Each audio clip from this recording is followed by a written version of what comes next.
தமிழ் பல இடங்களிலும் வளர்ந்து தமிழ் நாடு அரசால் நடத்தப்படும் பள்ளிகள்ல தமிழ் கட்டாய பாடமா தான் இருக்குது. ஆனா கேரளால இந்த பாலக்காடு மாவட்டத்துல உங்களை சந்திச்சதுக்கு அப்புறம் தான் எங்களுக்கு பல தகவல்கள் கிடைக்குது. இங்க மலையாளம் படிக்காமையே தமிழ் மாணவர்கள் அவங்களுடைய பள்ளி கல்வியை முடிக்க முடியும். இந்த பாலக்காட்டுல இருக்க இந்த சித்தூர்ல இருக்க இந்த கல்லூரியில தமிழ் கற்பிக்கப்படுது அப்படின்னு சொல்றீங்க. கண்டிப்பா சித்தூர் அரசு கல்லூரி தான் மிகப்பெரிய நூலகமே இருக்கு. கிட்டத்தட்ட 10,000-20,000 புக்கு மேல இருக்கும். எங்க கல்லூரி ஆய்வுகளை எடுத்துக்கிட்டீங்கன்னா பெரும்பாலும் பழங்குடி மக்களுடைய ஆய்வுகள் நடந்திருக்கு. இந்த மலையாள எல்லை பகுதியில் இருக்கிறவங்க 2 கலந்து பேசுவதாக எல்லாம் ஆய்வுகள் முடிவு சொல்லியிருக்காங்க. இல்ல தமிழ் மட்டுமே கற்காமல் கேரளால இருக்கக்கூடிய வாழ் மக்கள் மலையாளத்தையும் உடன் படித்து அதை கற்றுக்கொள்வது நல்லது. இன்னும் மேலும் மேலும் இந்த அரசு கல்லூரியை இந்த ஆய்வு மையமா இருக்கிறதுனால இன்று ஆய்வுக்கு மிக முக்கியத்துவம் கொடுக்கக்கூடிய கல்லூரியாகத்தான் எங்களுடைய கல்லூரி இருக்கு. இப்போ திருவனந்தபுரத்தில் இருக்கக்கூடிய பேராசிரியர்கள்லாம் அவர்கள் நூல்கள் வெளியிடுறதுல அந்த மாதிரியான இதெல்லாம் நிறைய பண்ணிட்டு இருக்காங்க. தமிழ்நாட்டுல கூட தமிழ் மொழி கல்வி, அதாவது எல்லா பாடங்கள்லயும் தமிழ்ல படிக்கிறது அப்படிங்கிறது இன்னைக்கு சுருங்கிக்கிட்டே வருது. தமிழ்நாட்டுல கூட தமிழ் வழி கல்வி சுருங்கிக்கிட்டே வருது. கேரளாவில் பாலக்காட்டுல உங்களை சந்திச்சதுக்கு அப்புறம் தான் தெரியுது தமிழ்நாட்டில் கட்டாயம் எல்லா பள்ளிகளையும் தமிழ் படிச்சாகணும். சில சிபிஎஸ்இ பள்ளிக்கூடத்தில் மட்டும் அந்த விதிவிலக்கு இருக்குது. ஆனால் தமிழ் நாடு அரசால் நடத்தப்படும் பள்ளிகளில் தமிழ் கட்டாய பாடமாக தான் இருக்குது. ஆனால் கேரளாவில் இந்த பாலக்காடு மாவட்டத்தில் உங்களை சந்திச்சதுக்கு அப்புறம் தான் எங்களுக்கு பல தகவல்கள் கிடைக்குது. இங்கே மலையாளம் படிக்காமையே தமிழ் மாணவர்கள் அவங்களுடைய பள்ளி கல்வியை முடிக்க முடியும். அவங்க மலையாளம் படிக்கிறது கட்டாயம் கிடையாது. தமிழ் அதை போல் ஆங்கிலம் நிச்சயம் கற்றுக்கணும் அப்படிங்கிறது இங்கே உள்ள பாடத்திட்டத்தில் இருக்குது. தமிழ் மொழி தமிழ் அப்படின்னு பார்க்கும் பொழுது மிகவும் மகிழ்ச்சிக்குரிய ஒரு செய்தியாக இருக்குது. இன்னைக்கு அந்த பாலக்காடு மாவட்டத்தில் சித்தூர் அரசு கல்லூரியில் பணியாற்ற அந்த பேராசிரியரை நம்ம சந்தித்து பேச இருக்கோம். ஏற்கனவே கடந்த பதிவில் உள்ள அதோடைய தொடர்ச்சி தான் இது.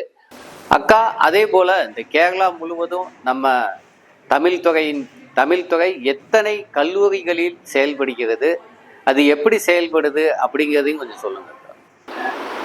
பாலக்காட்டில் விக்டோரியா அரசு கல்லூரி, சித்தூர் அரசு கல்லூரி, அதே மாதிரி கொய்ஞாம்பாறையில் இருக்கக்கூடிய அரசு கல்லூரி, அட்டப்பாடியிலே RGM காலேஜ் அப்படின்னு ஒரு கல்லூரி இருந்தது, அங்கேயும் தமிழ் துறை இருக்குது.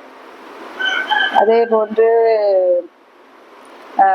திருவனந்தபுரத்தில் யூனிவர்சிட்டி காலேஜ்னு ஒன்று இருக்கு.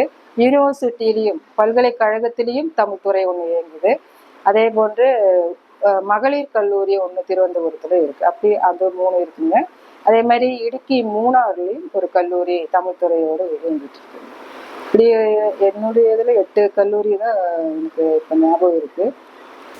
அக்கா, கேரளால இந்த பாலக்காடு மாவட்டத்துல நீங்க பேராசிரியரா பணியாற்றி வர இந்த கல்லூரியில தமிழ் மாணவ மாணவிகள் தமிழ் மொழிய விரும்பி படிக்கிறாங்களா? விரும்பி வருபவர்களும் இருக்காங்க, ஏதோ ஒரு லட்சத்துக்காக. ஆனா அது கொஞ்சம் பேர் தான் இருப்பாங்க. மற்றவங்க எல்லாம் அவங்க மெரிட் பேஸ்ல தான் இங்க ஒன் சிங்கிள் விண்டோ சிஸ்டத்து வழியா தானே இப்போ அட்மிஷன்லாம் நடந்துட்டு இருக்குது. இது யூனிவர்சிட்டியில இருந்தே அலாட்மெண்ட் கொடுத்து தான் நம்மளை ஏத்துறாங்க, அட்மிஷனே நடத்துறாங்க. அதனாலேயே மெரிட்ல கொஞ்சம் பின்தங்கினவங்க எல்லாம் அதிகமா தமிழ் ஆப்ஷன் எல்லாம் அந்த எத்தனை ஆப்ஷன் வேணா கொடுக்கலான்னு ஒரு முறை இருக்கு. அந்த முறைமையில தமிழ் படிக்கிறவங்களும் இருக்காங்க. ஆனா விரும்பி படிக்கிறவங்களும் இருக்காங்க. ஃபர்ஸ்ட் சாய்ஸ்லயே போட்டு வர்றவங்களும் இருக்காங்க. எல்லாமே இருக்கு. அந்த 2 இப்படித்தான் அப்படின்னு சொல்ல முடியாது. அக்கா, உங்கள் கல்லூரியில தமிழ் துறையில தமிழ் இந்த மொழியை நடத்துறதுக்கு உங்களுக்கு தேவையான பாடநூல்கள், உபகரணங்கள், அதுக்கு மேல உங்களுக்கு தேவையான என்னென்ன தேவையோ அதெல்லாம் கேரள அரசால முறையா விநியோகிக்கப்படுதா? நீங்க அதை பத்தி நீங்க என்ன நினைக்கிறீங்க? அதுக்கு இப்போ கேலிக்கட் யூனிவர்சிட்டிலேயே போர்ட் ஆஃப் ஸ்டடீஸ்னு ஒன்று வச்சிருக்காங்க, சேர்மேன் இருப்பாங்க. அதுவும் எங்களுக்குள்ளேயே தானே தேர்ந்தெடுத்துக்கிறோம். எங்கள் இருக்கக்கூடிய நண்பர்கள் தான் அது சேர்மேனா இருக்கிறாங்க. அந்த பாடத்திட்டத்தை வகுக்கிறக்கூடிய பயிலரங்கு நடத்துறாங்க. அந்த மாதிரியான விஷயங்கள்லாம் எல்லாருமே கலந்து ஆலோசித்து எல்லாம் பேசி. அக்கா, இந்த பாலக்காட்டுல இருக்க இந்த சித்தூர்ல இருக்க இந்த கல்லூரியில தமிழ் கற்பிக்கப்படுது அப்படின்னு சொல்றீங்க. அதுக்கு தேவையான உபகரணங்கள், அதே போல பாட புத்தகங்கள் தமிழ் மொழியில உங்களுக்கு எப்படி கிடைக்குது? கண்டிப்பா சித்தூர் அரசு கல்லூரி தான் மிகப்பெரிய நூலகமே இருக்கு. கிட்டத்தட்ட 10,000 20,000 புக்கு மேல இருக்கும் எங்களுடைய கல்லூரி நூலகத்துல. அதை இன்னைக்கும் நாங்க அதை மெயின்டைன் பண்ணிட்டு தான் வந்துட்டு இருக்கிறோம். நூலகத்துக்கு நூல்கள் கிடைக்கிறதுக்கு ஒன்றும் பெரிய இது ஒன்றும் இல்லை, எல்லாமே இருக்கு. ஏன்னா ஆய்வு துறை இல்லையா. அக்கா, உங்க தமிழ் துறை ஆய்வு வெளியீடுகளை பத்தி கொஞ்சம் சொல்லுங்க. ஆய்வுகள் 30க்கும் மேற்பட்ட ஆய்வுகள் இங்க நடத்தி முனைவர் பட்டம். என்னுடைய நினைவுனா என்னுடைய டீச்சர்ஸ் எல்லாம் போனவங்க தான் இருக்காங்க. அக்கா, சித்தூர் அரசு கல்லூரியில தமிழ் ஆய்வுகள் எது சார்ந்து அதிகமா நடக்குது, எதை ஊக்குவிக்கிறாங்க, எப்படிலாம் நடக்குதுன்னு கொஞ்சம் சொல்லுங்க. கல்லூரி ஆய்வுகளை எடுத்துக்கிட்டீங்கன்னா பெரும்பாலும் பழங்குடி மக்களுடைய ஆய்வுகள் நடந்திருக்கு. கேரள கலைகளை குறித்து அதற்குறித்து ஒப்பிலக்கிய ஆய்வுகள் எல்லாம் நடந்திருக்கு. இலக்கியம் சார்ந்த ஆய்வுகள் நடந்திருக்கு. காப்பியம், இது மாதிரியான ஆய்வுகள் தான். பழங்குடி மக்கள் பத்தி, மொழியை பத்தி சொன்னீங்க. இங்க வாழ்ற அந்த பழங்குடி மக்கள் உங்க ஆய்வுகள் வழியாக, அதாவது உங்க கல்லூரியில செஞ்ச ஆய்வுகள் வழியாக அவங்க என்ன மொழி பேசுறாங்க, அவங்க வாழ்க்கை தரம் எப்படி இருக்குது, அவங்க மொழியோட நிலை என்ன அப்படிங்கிறத பத்தி அதாவது உங்க கல்லூரியில சமர்ப்பிக்கப்பட்ட ஆய்வுகள் என்ன சொல்லுதுன்னு எங்களுக்கு கொஞ்சம் விளக்க முடியுமா? அவங்க இந்த மலையாள எல்லை பகுதியில் இருக்கிறவங்க 2 கலந்து பேசுவதாக எல்லாம் ஆய்வுகள் முடிவு சொல்லியிருக்காங்க. மலசர்களுடையது, முதுவர் வாழ்வியலை பத்தி ஆய்வு செஞ்சிருக்காங்க. அவங்களாம் இன்னைக்கு எங்க கூட ஒர்க் பண்ணிட்டு தான் இருக்காங்க. அவங்களுடைய ஆய்வுல இருந்து தெரிய வருது என்னன்னா, இந்த எல்லை பகுதியில் இருக்கிறவங்க 2 கலந்து பேசுறவங்க இருக்காங்க, அல்லாதவர்களும் இருக்கார்கள். அவருடைய ஆய்வுகளை அவங்க செம்மையா செஞ்சு முடிச்சிருக்கிறாங்க. கோவிந்தன் ஐயா அவர்கள் தான் இறந்துட்டாரு. அவருடைய ஆய்வு மாணவர்கள்லாம் என்னுடைய நண்பர்களாக இன்னைக்கு என் கூட ஒர்க் பண்ணிட்டு இருக்காங்க. அக்கா, கேரள அரசின் கீழ் உள்ள கல்லூரிகள்ல உள்ள தமிழ் துறைகள்ல தமிழ் கற்பிக்கப்படுறதா சொல்றீங்க. இங்க தமிழ் படிச்சா வேலை வாய்ப்பு அவங்களுக்கு நிச்சயம் தேவைப்படும். வேலை வாய்ப்பு இல்லாம கல்வி இன்னைக்கு பயனடையாது, முழுமையடையாது. அப்படின்னா அவங்களுக்கு வேலை வாய்ப்பு என்ன அளவுல கிடைக்குது, அதை எப்படி அவங்க எதிர்காலத்துல திட்டமெல்லாம் ஒருவேளை தமிழ் படிக்கணும் அப்படின்னு சொன்னா? வேலை வாய்ப்புகள் நல்லா படிச்சவங்க கண்டிப்பா முன்னுக்கு வரலாம், நான் அதுதான் சொல்ல முடியும். அது தமிழ், அது மட்டும் இல்ல, தமிழ் மட்டுமே கற்காமல் கேரளாவில் இருக்கக்கூடிய வாழ் மக்கள் மலையாளத்தையும் உடன் படித்து அதை கற்றுக்கொள்வது நல்லதுன்னு நான் நினைக்கிறேன். ஏன்னா அதுவும் தெரிந்து கொண்டால் பிஎஸ்சி மாதிரியான அரசாங்க வேலைக்கு தேர்வுக்கு ஆயத்தமாவதற்கு மிக நன்றாக உதவியாக. அக்கா, தமிழ்நாட்டுல இருந்து இங்க தமிழ் வழி கல்வி தமிழ் மொழியில படிக்க முடியுமா? அதுக்கு இங்க வாய்ப்புகள் இருக்கா? அதை பத்தி கொஞ்சம் தமிழ்நாட்டு மாணவர்களுக்காக சொல்லுங்க. கண்டிப்பா படிக்கலாம், அவங்களுக்கு அதுக்கு எந்த தடையும் கிடையாது. அவர்கள் படிக்கலாம். அந்த கட்டணங்கள் மட்டும், சலுகைகள் மட்டும், கேரளா சலுகை, அரசாங்கத்தினுடைய சலுகைகள் இருக்கு. மாணவர்களுக்கு ஃபீஸ் கன்செஷன் மாதிரி அந்த மாதிரியான விஷயங்கள் இருக்கு. அது மட்டும் அவங்களுக்கு கிடைக்காது. மற்றபடி படிப்பதில் எந்த விதமான தடையும் இல்லை. அவர் தாராளமாக சேர்ந்து கொள்ளலாம். அக்கா, உங்க தமிழ் துறை இந்த சித்தூர் அரசு கல்லூரியை பத்தி நான் எதுவும் கேள்விகள் கேட்காம விடுபட்டு இருந்தா, இல்ல உங்களுக்கு எதுவும் சொல்லணும்னு தோணுச்சுன்னா அதை நீங்க சொல்லலாம். இன்னும் மேலும் மேலும் இந்த அரசு கல்லூரியை இந்த ஆய்வு மையமா இருக்கிறதுனால இந்த ஆய்வுக்கு மிக முக்கியத்துவம் கொடுக்கக்கூடிய கல்லூரியாகத்தான் உங்களுடைய கல்லூரி இருக்கு. மாணவர்களை அதுக்கு தகுந்த மாதிரி தயாராக்கிட்டு தான் இருக்கும். இன்னும் கொஞ்சம் வித்தியாசமான பிற துறைகள் எல்லாம், அதாவது கலந்து தமிழ் துறை மட்டும் எடுத்துக்கொள்ளாமல் பிற துறை, பண் துறையில பல்துறையில ஒரு கலந்து ஆய்வு செய்யக்கூடியதையும் நாங்க ஊக்குவித்து கொண்டுதான் இருக்கிறோம். ஒப்பாய்வுகளும் நிறைய ஊக்குவிக்கிறோம். மொழிபெயர்ப்புக்கு இதற்கு மாதிரியான ஆய்வுகளுக்கெல்லாம் நாங்க ஊக்குவித்து கொண்டு இருக்கிறோம். இப்ப இருக்கிற பேராசிரியர் எல்லாமே நம்முடைய நண்பர்கள் தான். இப்போ திருவனந்தபுரத்தில் இருக்கக்கூடிய பேராசிரியர் எல்லாம் அவர்கள் நூல்கள் வெளியிடுறதுல அந்த மாதிரியான இதெல்லாம் நிறைய பண்ணிட்டு இருக்காங்க. அதே மாதிரி எங்களுடைய துறைகள்லையும் மொழிபெயர்ப்பாளர்கள் இருக்காங்க, கவிஞர்கள் இருக்காங்க, நூல்களை அவர்களும் நிறைய ஹைக்கூ கவிஞர்கள் இருக்காங்க.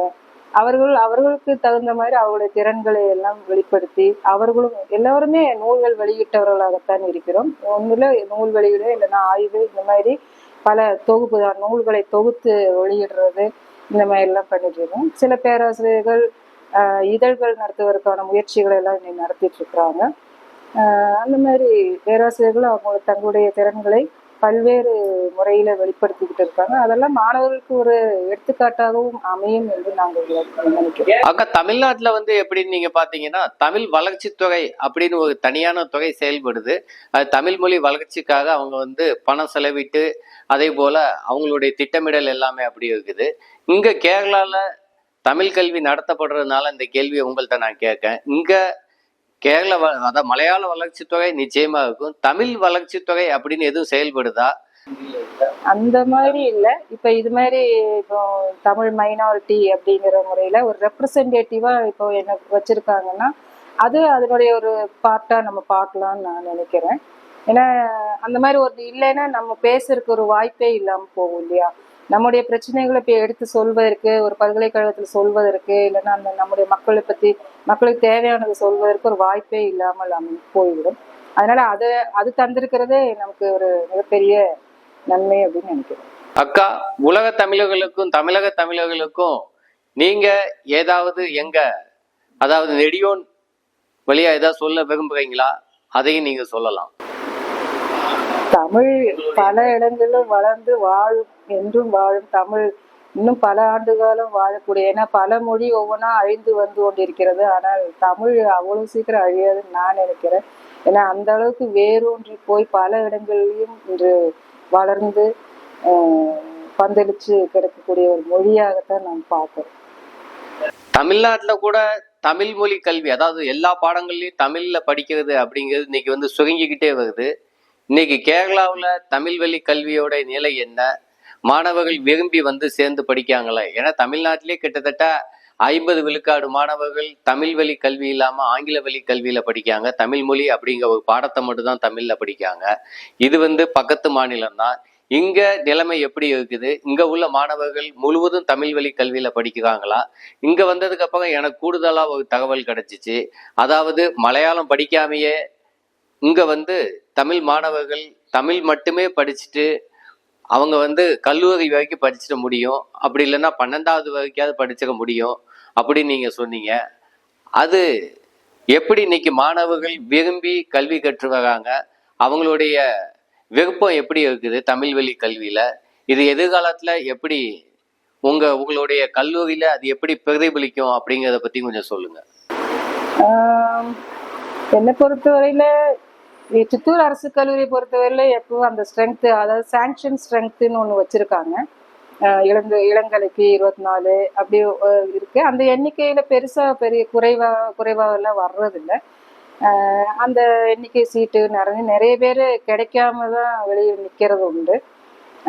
இருந்தாலும் பரவாயில்ல, அப்படி எண்ணிக்கை கூடுதுன்னு சொல்லி நான் சொன்னேன். இந்த தமிழ் வந்து சிலர் கிடைக்கல, வேற கோர்ஸ் எது கிடைக்கலங்கிறதுனால வந்து நிற்கிறவங்களும் இருக்காங்க.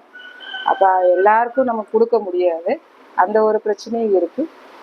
வளர்ந்துட்டு தான் இருக்கு, அவ்வளவு ஸ்ட்ரென்த் கம்மியான மாதிரி இல்லை. இப்ப கல்லூரியில இல்லை, ஆனா பள்ளிகள் எல்லாம் குறைந்து கொண்டே இருக்கு அப்படின்னு சொல்றாங்க. அது நாளைக்கு கல்லூரியில் பிரதிபலிக்க வாய்ப்பு இருக்கு.